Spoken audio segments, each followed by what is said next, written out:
காங்கிரஸ் கட்சியின் தலைமையிலே அரசு அமைந்தால் முதல் கேரண்டி 30 லட்சம் காலியிடங்களையும் பூர்த்தி செய்வோம். ரைட் டு அப்ரெண்டிஸ்ஷிப் ஆக்ட் இன்னைக்கு உரிமையாக இல்லை, சட்ட உரிமையாக.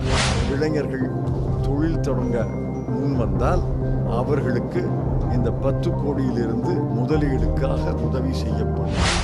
தேர்தலுக்கு முன்னாடி 100 ரூபா குறைக்கிறதுங்கிறது தேர்தலுக்கு பிறகு 100 ரூபா கூட்ட மாட்டேன்னு சொல்றோம். இந்த ஜிஎஸ்டி சட்டத்தை முதல்ல திருத்தி அமைக்கணும். பெட்ரோல் டீசலை கொண்டு வருவதா இல்லையா என்பதை மாநிலங்களோடு கலந்துதான் முடிவெடுக்கணும். இந்த வீடியோவை உங்களுக்கு வழங்குபவர்கள் Paysys Pay, secure digital payments with multiple features and great success rate. இன்று வேலையில்லாமை கோர தாண்டவம் ஆடிக்கொண்டிருக்கிறது. அரசு வெளியிடுகிற புள்ளி விவரங்களை எல்லாம் யாரும் ஏற்றுக்கொள்ளவில்லை. மொத்த வேலையில்லாமை 8%.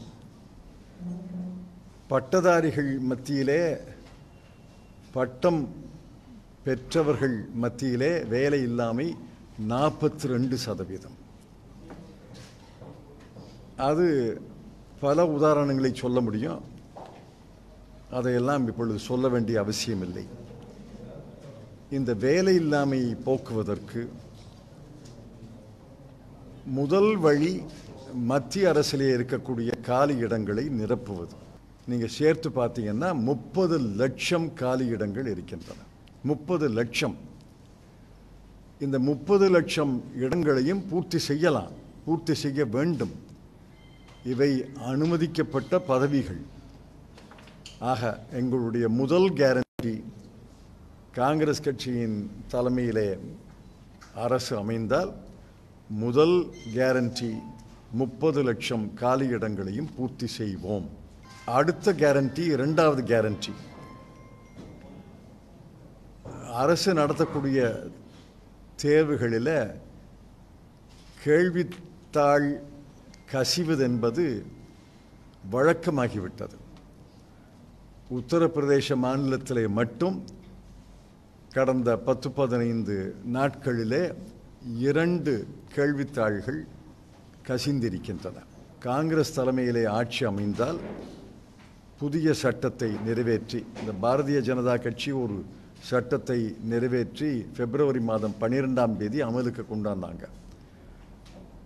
அது வலிமை இல்லாத, உப்புச்சப்பில்லாத சட்டம். நாங்கள் புதிய சட்டம் கொண்டு வருவோம். கேள்வித்தாள் கசிந்தால் அந்த குற்றவாளிகளை அடையாளம் கண்டு விரைவு நீதிமன்றங்களில், ஃபாஸ்ட் ட்ராக் கோர்ட்டில் அவர்களுக்கு தண்டனையை பெற்றுத் தருவோம். அது மட்டுமல்ல, இந்த பாதிக்கப்பட்ட தேர்வு எழுதியவர்களுக்கு இழப்பீடும் தருவோம். இது 2 தான் வித்தியாசப்படுத்திக்கிறது. இன்றைக்கி இருக்கிற பல்லில்லாத, உப்புச்சப்பில்லாத சட்டத்துக்கும் எங்களுடைய யோசனைக்கும் எங்களுடைய கேரண்டிக்கும் வித்தியாசம் என்னவென்றால், ஃபாஸ்ட் ட்ராக் கோர்ட்டில் அவர்களை தண்டிப்போம். பாதிக்கப்பட்ட தேர்வு எழுதியவர்களுக்கு இழப்பீடு தருவோம். மூணாவது guarantee, right to apprenticeship act. இன்றைக்கி ஒரு அப்ரெண்டிஸ்ஷிப் ஆக்ட் இருக்குது, பயிற்சியாளர்கள் சட்டம் இருக்குது. ஆனால் அதில் நிபந்தனைகள் எல்லாம் கிடையாது. இந்தியாவில் 45,000 நிறுவனங்கள் தான் அந்த சட்டத்தின் கீழே பயிற்சியாளர்களை எடுக்கிறாங்கன்னு ஒரு புள்ளி விவரம் சொல்லுது. அதை ஏற்றுக்கொள்ள முடியாது. நாங்கள் கொண்டு வர சட்டம், தனியார் நிறுவனம், பொதுத்துறை நிறுவனம் இரண்டுமே கட்டாயமாக பயிற்சியாளர்களை பணிக்கு வைக்கணும். 1 வருஷம் பயிற்சி, 1 லட்சம் ரூபாய் ஸ்டைப்பெண்ட் தருவோம். அதாவது மாதம் 8,000 ரூபா 9,000 ரூபா அளவில் டிப்ளமா படித்தவர்களுக்கும் பட்டதாரியானவர்களுக்கும் இந்த திட்டம் அமலாகும். எல்லா நிறுவனங்களும் இந்த பயிற்சியாளர்களை நியமிக்க வேண்டும். எங்களுடைய கணக்குப்படி ஒரு 10 லட்சம் நிறுவனங்களில் பயிற்சியாளர்களை நியமிக்க முடியும். 10 லட்சம் நிறுவனங்களில் பயிற்சியாளர்களை நியமித்தால் ஏராளமான இளைஞர்களுக்கு படிப்பு முடிந்தவுடன் ஒரு வாய்ப்பு கிடைக்கும், பயிற்சி கிடைக்கும், ஸ்டைப்பண்ட் கிடைக்கும். ஓராண்டு பயிற்சிக்கு பிறகு வேலை கிடைப்பதற்கான வாய்ப்புகள் அதிகரிக்கின்றன. ஆகவே ரைட் டு அப்ரெண்டிஸ்ஷிப் ஆக்ட் இன்னைக்கு உரிமையாக இல்லை, சட்ட உரிமையாக்கவும். இது 3வது கேரண்டி. 4வது கேரண்டி ஆங்கிலத்தில் கிக் ஒர்க்கர்னு சொல்கிறோம். இப்போ இந்த ஜொமாட்டோ, ஸ்விக்கி, ஊபர் இவர்களெல்லாம் கிக் ஒர்க்கர். இவர்களுக்கு எந்த சட்டமும் கிடையாது, எந்த சட்ட பாதுகாப்பும் கிடையாது, எந்த சமுதாய பாதுகாப்பு சோஷியல் செக்யூரிட்டியும் கிடையாது. ஆகவே இவர்களுக்காக ஒரு சட்டம் கொண்டு வந்து இவர்களுடைய வேலைகளை ஒழுங்குபடுத்தி இவர்களுக்கு ஒரு சமூக பாதுகாப்பு தரக்கூடிய சட்டத்தை கொண்டு வருவோம். இது 4வது கேரண்டி. 5வது கேரண்டி ஸ்டார்ட் அப். பல இளைஞர்கள் தொழில் தொடங்க பல எண்ணங்கள், பல சிந்தனைகள் இருக்குது. ஆனால் தொழில் தொடங்க முடியாமல் தவிக்கிறாங்க. காரணம் முதலீடு கிடையாது, முதல் கிடையாது. உலகத்தில் பெரிய நிறுவனங்கள் எல்லாம், இந்த உலகத்தில் இருக்கக்கூடிய 3 பெரிய நிறுவனங்கள் எல்லாம் ஒரு கார் ஷெட்டில் தான் தொடங்கப்பட்டது. முதல் நிறுவனம் மைக்ரோசாஃப்ட், 2வது ஆப்பிள், 3வது கூகுள். 3மே சிறிய அளவில் கார் ஷெட்டில் கல்லூரி வளாகத்தில் தான் தொடங்கப்பட்டது. அந்த மாதிரி நிறைய இளைஞர்கள் இந்தியாவில் இருக்கிறாங்க. அவர்களை ஊக்குவிக்கணும்னா அவர்களுக்கு முதலீடு உதவி செய்ய வேண்டும், கேபிட்டல் சப்போர்ட் செய்யணும்.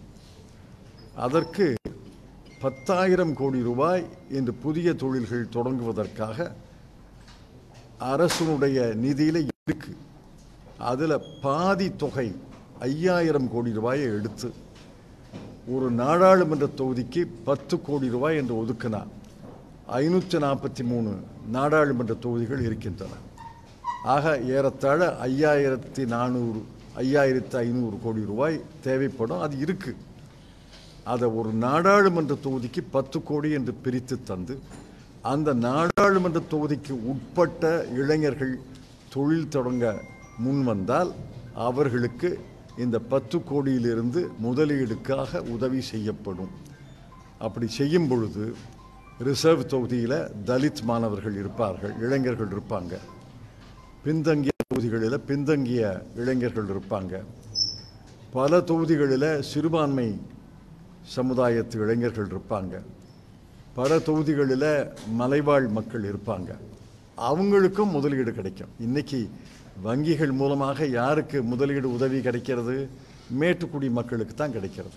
ஏற்கனவே கிடைத்த வர்க்கத்துக்கு தான் கிடைக்கிறதே ஒழிய தலித் மாணவர்கள், சிறுபான்மை மாணவர்கள், மலைவாழ் மக்களுக்கெல்லாம் கிடைக்கிறது கிடையாது. ஆகவே தான் ஒரு நாடாளுமன்ற தொகுதிக்கு 10 கோடி என்று ஒதுக்கினா 5,500 கோடி ரூபாயில் இதை செய்ய முடியும்.